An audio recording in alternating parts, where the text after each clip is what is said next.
ಸುಮುಖನಾದ ರಾಮದೇವರಲ್ಲಿ ಪ್ರಾರ್ಥನೆ. ಯಾವ ಮುಖ ನಮಗೆ ದುರ್ಮುಖ, ದೇವರು ಅದನ್ನು ಸುಮುಖವನ್ನಾಗಿ ಎಲ್ರಿಗೂ ಮಾಡಲಿ ಅಂತ ಮೊದಲು ಪ್ರಾರ್ಥನೆ ಮಾಡ್ತಾ, ಕಿಷ್ಕಿಂಧಾಕಾಂಡ ದುರ್ಮುಖರನ್ನು ಸುಮುಖರನ್ನಾಗಿ ಮಾಡಲಿಕ್ಕೆ ಇದ್ದದ್ದು. ಪಾಪ ಸುಗ್ರೀವನಿಗೆ ದುರ್ಮುಖ ಆಗಿತ್ತು, ಯಾವ ಮುಖನೂ ಬೇಡ ಅಂತಾಗಿತ್ತು. ಅದನ್ನು ರಾಮದೇವರು ಸುಮುಖವನ್ನಾಗಿ ಮಾಡಿದ್ದಾರೆ. ಆ ರಾಮದೇವರ ಕಥೆಯನ್ನು ಕಿಷ್ಕಿಂಧಾಕಾಂಡದ ಮೂಲಕ ನಾವು ಚಿಂತನೆ ಮಾಡಿದ್ದೇವೆ, ನಿನ್ನೆ ಪ್ರಾರಂಭ ಮಾಡಿದ್ದೇವೆ. ಮುಂದುವರಿಸ್ತಾ, ಅನಂತಹ ಹುತಭುಗ್ಭೋಕ್ತ ಸುಖದಾಹ ನೈಕಜಾಹ ಅಗ್ರಜಾಹ ಅನಿರ್ವಿಣ್ಣಃ ಸದಾಮರ್ಷಿ ಲೋಕಾಧಿಷ್ಠಾನಂ ಅದ್ಭುತಃ ಅಂತ ಈ ಕಿಷ್ಕಿಂಧಾಕಾಂಡದ ಸಾರವನ್ನು ಸಂಗ್ರಹಿಸಿದ್ದಾರೆ. ಅದ್ಭುತಃ ಅಂತ ವೇದವ್ಯಾಸ ದೇವರು ಹೇಳ್ತಾರೆ. ಯಾಕೆಂದರೆ ಇದು ಅದ್ಭುತ, ಯಾಕೆಂದರೆ ಭಗವಂತನ ಮಹಿಮೆಯನ್ನು ಅದ್ಭುತವಾಗಿ ವಿವರಿಸ್ತದೆ ಅಂತ ನಾವು ನಿನ್ನ ನೋಡಿದ್ದೇವೆ. ಎರಡು ರೀತಿಯಾದ ಘಟನೆ ರಾಮದೇವರದ್ದು. ಒಂದು, ದುಂದುಬಿಯ ಶರೀರವನ್ನು ದೂರಕ್ಕೆ ಬಿಸಾಡಿ ಅಲ್ಲಿಂದ ಮತ್ತೆ ರಸಾತಳಕ್ಕೆ ಹೋಗಿ ಅಲ್ಲಿರ್ತಕ್ಕಂತಹ ದಾನವರನ್ನು ಸಂಹಾರ ಮಾಡಿದ್ದು ಸಾಮಾನ್ಯ ಸಂಗತಿ ಏನೂ ಅಲ್ಲ, ಅದ್ಭುತವಾದ್ದು ಅಂತ ದೇವತೆಗಳು ಸಂತೋಷಪಟ್ಟಿದ್ದಾರೆ. ಇನ್ನೊಂದು, 7 ಸಾಲು ಮರಗಳನ್ನು ಒಂದೇ ಬಾಣದಿಂದ ಕತ್ತರಿಸಿ ಕೆಳಗೆ ಹಾಕಿದ್ದಾನೆ. ಇದು ಒಂದು ಅದ್ಭುತ ಅಂತ ನಾವು ರಾಮದೇವರಲ್ಲಿ ಹೇಳಬೇಕಾದ್ದು ಇಷ್ಟು. 7 ವರ್ತುಲಾಕಾರದ ಮರಗಳು ಅಂತ. ಅದರಲ್ಲಿ ದೈತ್ಯರು ಕೂತಿದ್ದಾರೆ ತಪಸ್ಸು ಮಾಡಲಿಕ್ಕೆ, ಅವರನ್ನು ಸಂಹಾರ ಮಾಡಿದ. ಇದೆಲ್ಲ ಚಿಂತನೆಗಳು. ಅದರ ಜೊತೆಗೆ ನಾವು ಮಾಡಬೇಕಾದ ಚಿಂತನೆ, ನಮ್ಮಲ್ಲಿ 7 ಸಾಲು ಮರಗಳಿವೆ. ನಮ್ಮ ಜೀವನವನ್ನು ಸುತ್ತುವರಿದ 7 ಸಾಲು ಮರಗಳಿವೆ. ಅದು ಯಾವುದು ಅಂತಂದರೆ 7 ಆವರಣಗಳು. ಒಂದು ಮರದ ಸ್ವಭಾವ ಏನು ಅಂದರೆ, ಕತ್ತರಿಸಿದರೆ ಅದು ಮತ್ತೆ ಮೇಲಕ್ಕೆ ಅಂಕುರ ಒಡೆದು ಮರವಾಗಿ ಬರ್ತದೆ. ಎಷ್ಟೇ ಕತ್ತರಿಸಿ ಮತ್ತೆ ಅದು ಅಂಕುರ ಒಡೆದು ಮೇಲಕ್ಕೆ ಬರ್ತದೆ. ನಮ್ಮ ಹಿರಿಯರೆಲ್ಲ ಈ ಮರವನ್ನು ನಮ್ಮ ಶರೀರಕ್ಕೆ ಹೋಲಿಸಿದ್ದಾರೆ. ಈ ಶರೀರನೂ ಹಾಗೇನೆ, ಇದು ಎಷ್ಟು ಕತ್ತರಿಸಿದರೂ ಮತ್ತೆ ಹುಟ್ಟಿ ಬರ್ತದೆ, ಮತ್ತೆ ಹುಟ್ಟಿ ಬರ್ತದೆ ಅಂತ. ಇದರಲ್ಲಿ 7 ಮರಗಳಿವೆ. ಇದರಲ್ಲಿ ಯಾವುದು 7 ಮರ ಅಂತಂದರೆ, ತ್ವಕ್, ಚರ್ಮ, ಮಾಂಸ, ರುಧಿರ, ಅಸ್ಥಿ, ಮಜ್ಜ, ಸ್ನಾಯು ಅಂತ. ತ್ವಕ್ ಮತ್ತು ಚರ್ಮ ಅಂತ 2 ಅಂಶಗಳು. ನಾವು ಸಾಮಾನ್ಯವಾಗಿ ಸ್ಕಿನ್ ಅಷ್ಟೇ ಹೇಳ್ತೇವೆ. ನಮ್ಮ ಶಾಸ್ತ್ರ ಎರಡನ್ನು ಪ್ರತ್ಯೇಕವಾಗಿ ವಿಂಗಡಣೆ ಮಾಡ್ತದೆ. ತ್ವಕ್ ಬೇರೆ, ಚರ್ಮ ಬೇರೆ ಅಂತ. ಏನೋ ಒಂದು ಗಾಯ ಆಯಿತು ಅಂತ ಇಟ್ಕೊಳ್ಳಿ, ಹೊರಗಿನ ಸಿಪ್ಪೆ ಹೋಗ್ತದೆ, ಆದರೆ ಪುನಃ ಅದು ಬರ್ತದೆ, ತ್ವಕ್ಕಾಯಿತು. ಒಳಗೊಂದು ಚರ್ಮ ಬೇರೆಯೇ ಇರ್ತದೆ. ಆ ಚರ್ಮನೂ ಕಿತ್ತೋಗ್ತದೆ ಕೆಲವು ಸಲ ಆಕ್ಸಿಡೆಂಟ್ ಆದಾಗ. ತ್ವಕ್ ಬೇರೆ, ಚರ್ಮ ಬೇರೆ, 2 ಆವರಣಗಳು. ಭಗವಂತ ಈ ಒಳಗಿಟ್ಟ ವಸ್ತುವನ್ನು ರಕ್ಷಣೆ ಮಾಡಲಿಕ್ಕೆ ಭಗವಂತ ಎಷ್ಟು ಚೀಲಗಳನ್ನು ಇಟ್ಟಿದ್ದಾನೆ ಅಂತ ನಾವು ಚಿಂತನೆ ಮಾಡಿದರೆ ಅದು ಅದ್ಭುತ ಅಂತ. ತ್ವಕ್ ಮತ್ತು ಚರ್ಮ ಅಂತ. ಅದರ ಒಳಗೆ 2 ಅಂಶಗಳು ನಮಗೆ ಗೊತ್ತಿದ್ದದ್ದೇ, ಮಾಂಸ ಮತ್ತು ರುಧಿರ ಅಂತ. ರುಧಿರ ಅಂದರೆ ರಕ್ತ. ಈ 2 ಅದರ ಒಳಗೆ, ಅಂದರೆ 4 ಆವರಣಗಳು. ಅದರ ಒಳಗೆ ಅಸ್ಥಿ, ಮಜ್ಜ, ಸ್ನಾಯು ಅಂತ. ಮಜ್ಜ ಅಂತ ಅಂದರೆ ಈ ಫ್ಯಾಟ್ ಅಂತ ಹೇಳ್ತೇವೆ ನೋಡಿ, ದೇಹದಲ್ಲಿರ್ತಕ್ಕಂತಹ ತೂಕಗಳು. ಮಜ್ಜ ಅಂತ. ಮಜ್ಜ ಅಂದರೆ ತುಂಬ ವಜ್ಜ ಅಂತ ಹೇಳ್ತೇವೆ ನೋಡಿ, ಭಾರ ಅಂತ ಅರ್ಥ ಅದು. ಇನ್ನೊಂದು ಸ್ನಾಯು ಅಂತ. ಸ್ನಾಯು ಅಂದರೆ ಧಾತು, ಅಂದರೆ ದೇಹದಲ್ಲಿರ್ತಕ್ಕಂತಹ ತಾಕತ್ತು.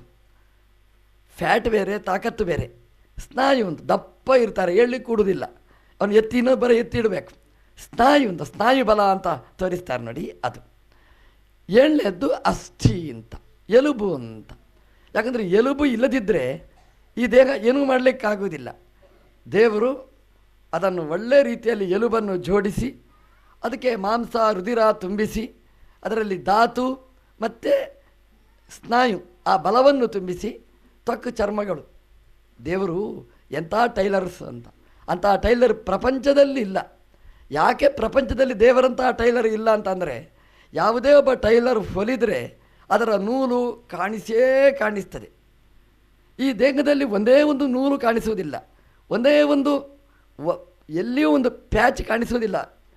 ಒಳಗೆ ಇಷ್ಟು ತುಂಬಿದೆ, ತುಂಬಿಸಬೇಕಾದ್ರೆ ಒಂದು ಪ್ರಶ್ನೆ, ಇದನ್ನು ಹೊಲಿದು ತುಂಬಿಸಿದ್ದನ, ತುಂಬಿಸಿ ಹೊಲಿದ್ನ ಅಂತ ನಿಮ್ಮ ಮನೆಯಲ್ಲಿ ಆಲೋಚನೆ ಮಾಡಿ, ವರ್ಷ ಇಡೀ ಆಲೋಚನೆ ಮಾಡಿ, ಉತ್ತರ ಸಿಗುವುದಿಲ್ಲ. ಅದು ಏನು ಒಂದೇ ಒಂದು ನೂಲು ಕಾಣಿಸ್ತಾ ಇಲ್ಲ ಅಂತ. ನಾವು ಡಾಕ್ಟ್ರ್ ಹತ್ರ ಹೋಗ್ತೇವೆ, ಹೋದರೆ ಡಾಕ್ಟ್ರು ಕೊಯ್ತಾರೆ, ಕೊಯ್ದು ಬಂದ ಕೂಡಲೇ ಯಾರು ನೋಡಿದ್ರು ಕೇಳ್ತಾರೆ ಇದು ಯಾವ ಆಸ್ಪತ್ರೆಯಲ್ಲಿ ಕೊಯ್ದರು ಅಂತ. ಯಾಕೆ ಡಾಕ್ಟ್ರು ಹೊಲಿತಾರೆ, ಆದರೆ ಹೊಲಿದದ್ದು ನೂಲು ಎಷ್ಟು ವರ್ಷ ಆದರೂ ಸಾಯುವ ತನಕನದು ಕಾಣಿಸ್ತದೆ. ನಾವು ಸಾಯುವ ತನಕನೂ ಕೂಡ ನಮಗೆ ಒಗಟಾಗಿರ್ತಕ್ಕಂಥದ್ದು ಈ ಒಳಗಿದ್ದ ಮಾಂಸ, ರುಧಿರ, ಅಸ್ಥಿ, ಮಜ್ಜ, ಎಲುಬು ಇದನ್ನೆಲ್ಲ ಒಳಗೆ ತುಂಬಿಸಿ ಈ ಚೀಲದಿಂದ ಹೊಲಿದನ್ನು ನೋಡಿ, ಹೊಲಿದ್ರೂ ಆ ಹೊಲಿಗೆ ನೂಲು ಕಾಣಿಸ್ತಿಲ್ಲ ಅಂತಂದರೆ ಇಂಥ ಟೈಲರ್ ಪ್ರಪಂಚದಲ್ಲಿ ಇಲ್ಲ ಅಂತ ನಾವು ಚಿಂತನೆ ಮಾಡಬೇಕದು. ಅದ್ಭುತ ಇದು. ಆದರೆ ಇದು ಸತ್ಯ. ಆದರೆ ಇದೇ ಜೀವ ಅಲ್ಲ. ಜೀವ ಅಂದರೆ ಬೇರೆಯೇ ಇದ್ದಾನೆ ಅದರ ಒಳಗೆ. ನಮಗೆ ಯಾವುದು ಬೇಕು ಅಂದರೆ ಚೀಲ ಬೇಡ, ನಮಗೆ ಚೀಲದ ಒಳಗಿದ್ದ ಜೀವ ನಮಗೆ ಮುಖ್ಯ. ಈ ಜೀವನಿಗೆ ಇದು ಆವರಣಗಳು 7. ಈ 7 ಆವರಣಗಳಿಂದ ಈ ಜೀವನ ಸ್ವರೂಪನೇ ನಮಗೆ ಗೊತ್ತಾಗ್ತಾ ಇಲ್ಲ. ಅದನ್ನು ಎಂಜಾಯ್ ಮಾಡಲಿಕ್ಕೆ ಆಗುವುದಿಲ್ಲ. ಆನಂದ ರೂಪನಾದ ಈ ಜೀವ ಅವನು ಎಂಜಾಯ್ ಮಾಡಲಿಕ್ಕೆ ಆಗುವುದಿಲ್ಲ. ಆನಂದಮಯ ಅವನು ಜ್ಞಾನಮಯ. ಅದನ್ನು ನಾವು ಎಂಜಾಯ್ ಮಾಡಬೇಕಾದ್ರೆ ಈ 7 ಚೀಲವನ್ನು ನಾವು ಕತ್ತರಿಸಿ ತೆಗಿಬೇಕು.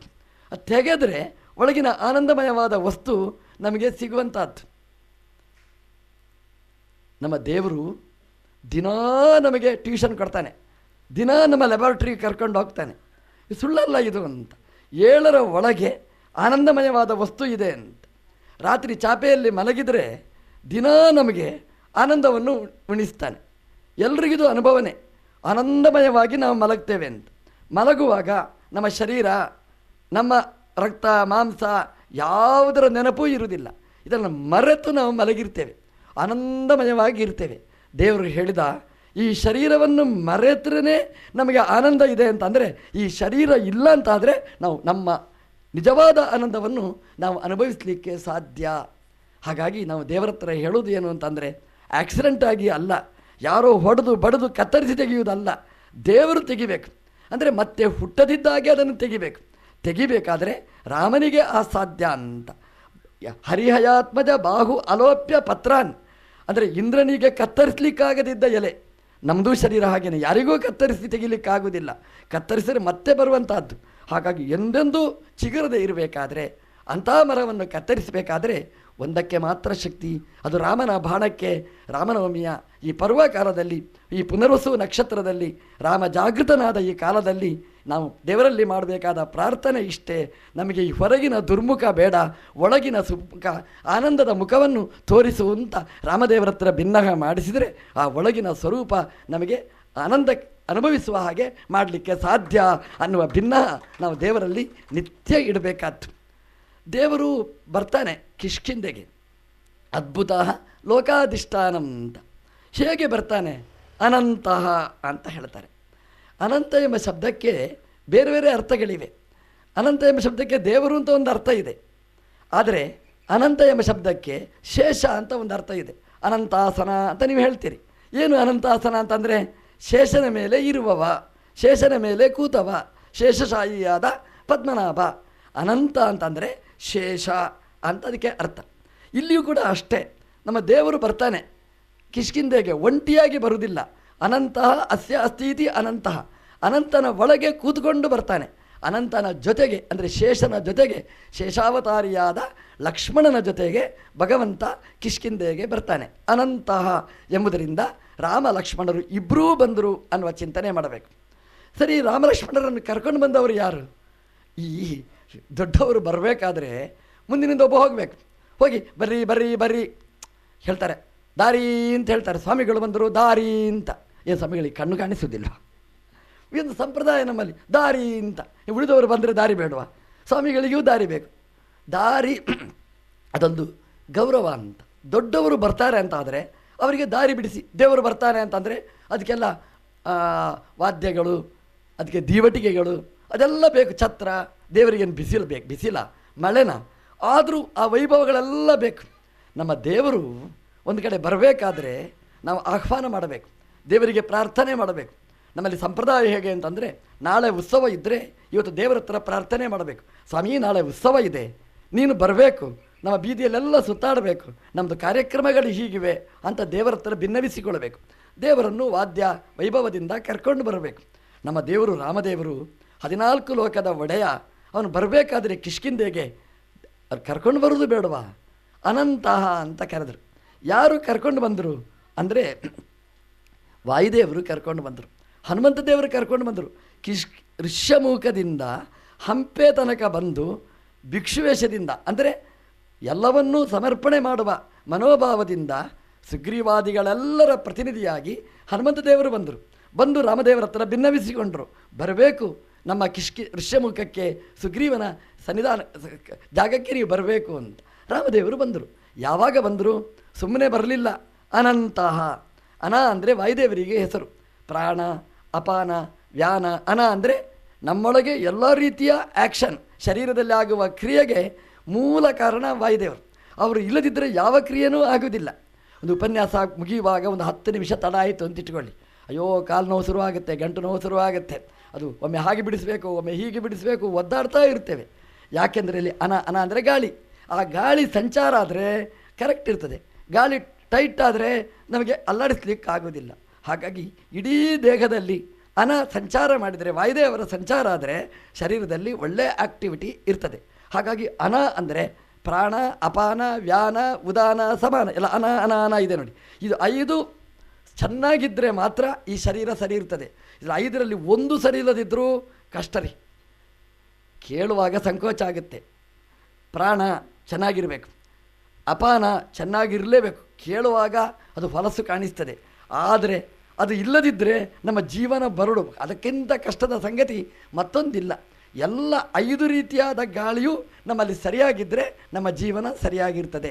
ಅಂದರೆ ವಾಯುದೇವರು ಒಳಗೆ ಸರಿಯಾಗಿದ್ದರೆ ನಮ್ಮ ಜೀವನ ಪರ್ಫೆಕ್ಟ್. ವಾಯುದೇವರು ಸರಿ ಇಲ್ಲದಿದ್ದರೆ ಪರ್ಫೆಕ್ಟ್ ಅಲ್ಲ. ಹಾಗಾಗಿ ಅನ ಅಂತ, ಅನಿತಿ ಅನೇನೇತಿ ಅನಹ ಅಂದರೆ ಅನಿತಿ ಚೇಷ್ಟತೆ, ಅನೇನ ಯಾವುದರಿಂದ ನಮ್ಮಲ್ಲಿ ಚೇಷ್ಟೆ ಆಗ್ತದೆ ಅವರನ್ನು ಅನ ಅಂತ ಉಪನಿಷತ್ತು ಕರೆಯಿತು. ಅನ ಅಂದರೆ ವಾಯುದೇವರು, ಅವನನ್ನು ನಿತ್ಯ ನಾವು ಉಪಾಸನೆ ಮಾಡಬೇಕು. ಅದು ಏನಾಯಿತು? ಅನಂತ. ಅನಂತ ಅಂದರೆ ಅನೇನ ಅಂತಂ ಆಗತಃ, ವಾಯುದೇವರ ಮೂಲಕ ಇಲ್ಲಿ ಬರಲಿಕ್ಕಾಯಿತು, ರಾಮದೇವರು ಬರುವಾಗಾಯಿತು ಅಂತ. ಅದರಿಂದ ಅನಂತ ಅಂತಂದರೆ ಶೇಷನಿಂದ ಕೂಡಿಕೊಂಡು ವಾಯುದೇವರ ಮೂಲಕ ಭಗವಂತ ತನ್ನನ್ನು ಇಲ್ಲಿವರೆಗೆ ಬೆಳೆಸಿಕೊಂಡು ಬಂದ. ಅನಂತ ಅನ್ನೋದರಿಂದ ಭಗವಂತನ ವಾಯುದೇವರ ಮೂಲಕ ಬಂದ ಅನ್ನುವ ಚಿಂತನೆಯನ್ನು ನಾವು ಗಮನಿಸಬೇಕಾದ್ದು. ಇದು ಸುಗ್ರೀವನ ದೊಡ್ಡ ಸೌಭಾಗ್ಯ ಅಂತ ನಾವು ಚಿಂತನೆ ಮಾಡಬೇಕಾದ್ದು. ಸುಗ್ರೀವನ ಹತ್ರ ವಾಯುದೇವರು ರಾಮದೇವರನ್ನು ಕರ್ಕೊಂಡು ಬಂದರು. ಸುಗ್ರೀವ ಅಂದರೆ ಸೂರ್ಯ, ಸೂರ್ಯನ ಹತ್ರ ವಾಯುದೇವರು ರಾಮದೇವರನ್ನು ಕರ್ಕೊಂಡು ಬಂದರು. ಮೇಲೆ ಇರುವುದು ಒಂದು ಸೂರ್ಯ, ನಮ್ಮಲ್ಲಿ 2 ಸೂರ್ಯ ಇದ್ದಾನೆ, ಆಚೆ ಒಂದು ಈಚೆ ಒಂದು, 2 ಸೂರ್ಯನನ್ನು ಇಟ್ಟಿದ್ದಾನೆ. ನಾವು ಹನುಮಂತ ದೇವರ ಹತ್ರ ವಾಯುದೇವರ ಹತ್ರ ನಾವು ಮಾಡಬೇಕಾದ ಪ್ರಾರ್ಥನೆ, ಆಚಾರ್ಯರ ಹತ್ರ ಇಷ್ಟೇ ಪ್ರಾರ್ಥನೆ. ನಮ್ಮದು ಇವತ್ತು ದುರ್ಮುಖ. ಯಾಕೆ ಅಂತಂದರೆ ಇಲ್ಲಿ ರಾಮದೇವರ ದರ್ಶನ ಮಾಡುವುದಿಲ್ಲ ಈ ಸೂರ್ಯ, ಈ ಸುಗ್ರೀವ. ಎಲ್ಲಿವರೆಗೆ ಸುಗ್ರೀವ ರಾಮದೇವರ ದರ್ಶನ ಮಾಡುವುದಿಲ್ಲ ಅಲ್ಲಿವರೆಗೆ ಅವನ ಮುಖ ದುರ್ಮುಖ. ಯಾವಾಗ ಸುಮುಖ ಆಗ್ತದೆ?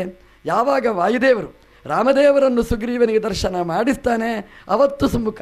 ಹಾಗೆ ನಮ್ಮಲ್ಲಿ 2 ಸುಗ್ರೀವರಿದ್ದಾರೆ, 2 ಸೂರ್ಯರಿದ್ದಾರೆ. 2ರಲ್ಲಿ ಒಂದು ಸೂರ್ಯನಾದರೂ ಕೂಡ, ಒಂದು ಕಣ್ಣಾದರೂ ಕೂಡ ರಾಮದೇವರ ದರ್ಶನ ಮಾಡಿದರೆ ನಮ್ಮ ಈ ಸೂರ್ಯ, ಈ ಸುಗ್ರೀವ ಅದು ಸುಮುಖನಾಗ್ತಾನೆ. ಅದು ಮುಖ್ಯ ನಮ್ಮ ಚಿಂತನೆ. ವಾಯುದೇವರು ತಂದು ಈ ಕಣ್ಣಿಗೆ ದರ್ಶನವನ್ನು ಕೊಡಬೇಕಾದ್ದು ಅಂತ ಅನಂತಹ. ಅದರಿಂದ ನಾವು ಚಿಂತನೆ ಮಾಡಬೇಕಾದ್ದು ಹುತಬುಕ್ ಭೋಕ್ತ. ನಾವು ನಿನ್ನೆ ನೋಡಿದ್ದೇವೆ, ಹುತವನ್ನು ಹೋಮಿಸಿದ್ದನ್ನು ಅದರಲ್ಲಿ ಉಳಿದದ್ದನ್ನು ಭೋಜನೆ ಮಾಡತಕ್ಕಂಥವನು ಸುಗ್ರೀವ ಅಂತ. ವಾಯುದೇವರ ಹನುಮಂತ ದೇವರ ಅನುಗ್ರಹದಿಂದ ಅಗ್ನಿಯನ್ನು ಸ್ಥಾಪನೆ ಮಾಡಿ ಅದರಲ್ಲಿ ಆಹುತಿ ಕೊಟ್ಟು ಅದನ್ನು ಪ್ರಸಾದವನ್ನು ಸ್ವೀಕಾರ ಮಾಡಿದ ಸುಗ್ರೀವ. ಅವನಿಗೆ ಭುಕ್ತ ರಾಮದೇವರ ಅವನನ್ನು ಭುಜಪಾಲನೆ, ಭುನಕ್ತಿ, ಪಾಲಯತಿ ಪಾಲನೆ ಮಾಡಿದ. ಅಂದರೆ ಅಗ್ನಿಯ ಮಾಧ್ಯಮದಲ್ಲಿ ಆಹುತಿ ಕೊಟ್ಟು, ಅರ್ಥಾತ್ ನಂದಲ್ಲ ಎಲ್ಲ ನಿಂದು ಅಂತ ದೇವರಿಗೆ ಒಪ್ಪಿಸಿದ ಮೇಲೆ ಭಗವಂತ ಅವರನ್ನು ರಕ್ಷಣೆ ಮಾಡಿದ. ಇದು ಹುತಭುಗ್ ಭೋಕ್ತ ಅಂತ ನಾವು ಚಿಂತನೆ ಮಾಡಬೇಕಾದ ದಿನ. ನಮ್ಮ ಮನೆಯಲ್ಲಿ ನಾವು ವಾಸ ಮಾಡಿಕೊಂಡಿರ್ತೇವೆ, ನಾವು ಗೃಹಸ್ಥರು ಮನೆಯಲ್ಲಿರಬೇಕಾದ್ದು.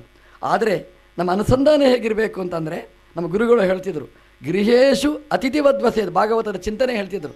ಮನೆಯಲ್ಲಿ ಇದ್ದರೆ ಅತಿಥಿಯ ಹಾಗೆ ಇರಬೇಕು ಅಂತ. ಅತಿಥಿಗಳು ಬರ್ತಾರೆ ಮನೆಯಲ್ಲಿ, ಆರಾಮವಾಗಿರ್ತಾರೆ, ಊಟ ಮಾಡ್ತಾರೆ, ಮಲಗ್ತಾರೆ, ಜಪ ಮಾಡ್ತಾರೆ, ಎಲ್ಲ ಮಾಡ್ತಾರೆ. ಆದರೆ ಒಂದು ನಂದು ಮನೆ ಅಲ್ಲ, ನಂದು ಮನೆ ಅಲ್ಲ, ಇದು ಆಯ್ತಾಳ್ರದ್ದು ಮನೆ, ಆಯ್ತಾಳ್ರದ್ದು ಮನೆ ಒಂದೇ. ನಮಗೆಲ್ಲ ಈ ಮನೆಯಲ್ಲಿ ಏನೇನು ಬೇಕೋ ಎಲ್ಲ ಕಾರ್ಬಾರಿ ಇಲ್ಲಿ ಮಾಡ್ತೇವೆ.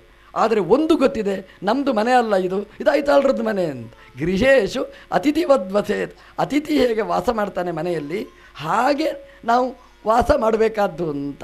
ನಮ್ಮ ಗುರುಗಳು ಮದ್ರಾಸ್ನಲ್ಲಿ ಹೋದಾಗ ಚಾತುರ್ಮಾಸ್ಯ ಕೊಡಬೇಕಾಗಿತ್ತು. ಚಾತುರ್ಮಾಸ್ಯ ಕೊಡಲಿಕ್ಕೆ ಜಾಗ ಇರಲಿಲ್ಲ. ಇವತ್ತೆಲ್ಲ ಮಠಗಳೆಲ್ಲ ಇದೆ, ಆವಾಗ ಇರಲಿಲ್ಲ. ಆವಾಗ ದೊಡ್ಡ ಒಬ್ಬ ಉದ್ಯಮಿಗಳು ಸೀತಾರಾಮರಾಯರು ಅಂತ, ಅವರು ಮನೆ ಕರೆದರು ಸ್ವಾಮಿಗಳನ್ನು. ಮನೆ ಕರೆದು ಇಲ್ಲೇ ಚಾತುರ್ಮಾಸ್ಯ ಮಾಡಿ ಅಂತ.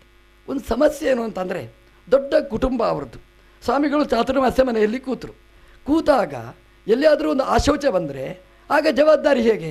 ದೇವರ ಪೂಜೆಯನ್ನು ಮಾಡೋದು, ದೇವರನ್ನ ಎಲ್ಲಿ ಕರ್ಕೊಂಡು ಹೋಗೋದು?